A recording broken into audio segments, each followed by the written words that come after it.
الحمدللہ رمضان المبارک کا مہینہ اللہ نے ہمیں عطا فرمایا، پھر اس میں ہم روزے رکھے۔ اب جیسے ہی چاند نظر آئے گا، جیسے تراویح ختم ویسا ہی روزے ختم۔ لیکن یہ ہماری غلط فہمی ہے، رمضان گزرتے ہی تراویح تو ختم ہو جاتی ہے مگر روزے ختم نہیں ہوتے۔ اتنا فرق پڑتا ہے کہ روزوں کی فرضیت ختم ہو جاتی ہے۔ آپ صلی اللہ علیہ وسلم رمضان کے علاوہ بھی سال بھر کچھ ایسے دن ہیں جن میں روزہ رکھتے تھے اور روزہ رکھنے کی ترغیب دی ہے۔ اگرچہ وہ روزہ فرض نہیں ہے، نہ رکھے تو کوئی گناہ نہیں ہوگا۔ اگر کوئی شخص رمضان کے علاوہ کوئی اور روزہ نہ رکھے تو گناہ نہیں ہے، ناجائز اور حرام بھی نہیں ہے، لیکن روزے کا ثواب بہت ہے۔ جیسے نفلی نماز میں کچھ نمازیں ہیں جن کا ثواب بہت ہے، ویسا ہی نفلی روزوں کا بھی بہت ثواب ہے۔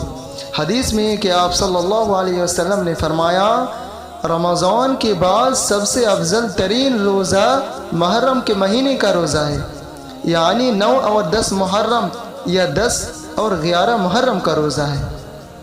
تو ہمیں اہتمام کرنا چاہیے کہ 9 اور 10 یا 10 اور 11 محرم کا ہم روزہ رکھیں۔ اور رمضان کی فوراً بعد جو روزے آتے ہیں وہ شوال کے 6 روزے ہیں۔ صحیح مسلم کی حدیث میں ہے کہ رسول صلی اللہ علیہ وسلم نے فرمایا، من صام رمضان ثم اتبعه 6 من شوال كان كصيام الدهر، جس نے رمضان کے روزے رکھے اور اس کے بعد شوال میں 6 روزے رکھے تو ایسے ہے جیسے پورے سال اس نے روزے رکھا ہو۔ تو رمضان ختم ہونے کے بعد اگر ہمت ہو تو شوال میں بھی 6 روزہ رکھنا چاہیے، اور یہ روزہ لگاتار بھی رکھ سکتے ہیں، یعنی ایک ساتھ 6 روزہ بھی رکھ سکتے ہیں، اور ایک ایک کر کے ایک ایک چھوڑ کر بھی رکھ سکتے ہیں، اور ہفتے میں 2 روزہ ایسے بھی رکھ سکتے ہیں، جس طرح چاہیے رکھے۔ شوال کے مہینے ختم ہونے سے پہلے 6 روزہ پورا کر لے، جس طرح بھی ہو۔ اس کے علاوہ حدیث میں ہے کہ آپ صلی اللہ علیہ وسلم پیر اور جمعرات کے دن روزہ رکھنے کی اہتمام فرماتے تھے۔ اس لیے ہمارے لیے بھی سنت ہے کہ ہم پیر اور جمعرات کے دن روزہ رکھیں۔ اس دن کا روزہ رکھنے کی فضیلت دوسرے دنوں کی بنسبت زیادہ بہتر ہے۔ اس کے علاوہ آپ صلی اللہ علیہ وسلم ہر مہینے میں 3 روزے کا اہتمام فرماتے تھے۔ اسلامی مہینے کے 13، 14 اور 15 تاریخ کو جب چاند خوب روشن ہو جاتی ہے، 13، 14 اور 15 تاریخ کا روزہ، یہ 3 روزہ جس نے رکھے تو حدیث میں ہے آپ صلی اللہ علیہ وسلم نے فرمایا، صوم 3 ایام من کل شہر صوم الدہر کلہ، جس شخص نے ہر مہینے میں 3 روزہ رکھے تو اسے پورے سال روزہ رکھنے کا ثواب ملے گا۔ حدیث میں یہ فضیلت ہے۔ اور اگر کسی سے یہ نہیں ہوتا کہ مخصوص دنوں میں روزہ، جیسے پیر اور جمعرات کا روزہ رکھنا کسی کے لیے مشکل ہو تو کسی بھی دن میں روزہ رکھ لے۔ لازم نہیں ہے کہ اسی دن میں روزہ رکھنا ہے یا ہر مہینے میں اسی 3 دن میں روزہ رکھنا ہے، یہ بھی لازمی نہیں ہے۔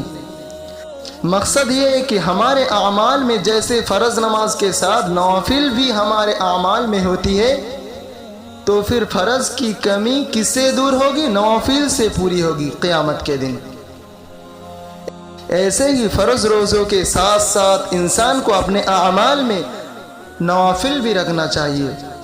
جیسے آج کل کے لوگ جب گاڑی میں لمبے سفر کرتے ہیں تو گاڑی میں تو ٹائر ہوتے ہی ہیں، مگر تب بھی ایک ایکسٹرا ٹائر رکھ دیتے ہیں۔ کیوں؟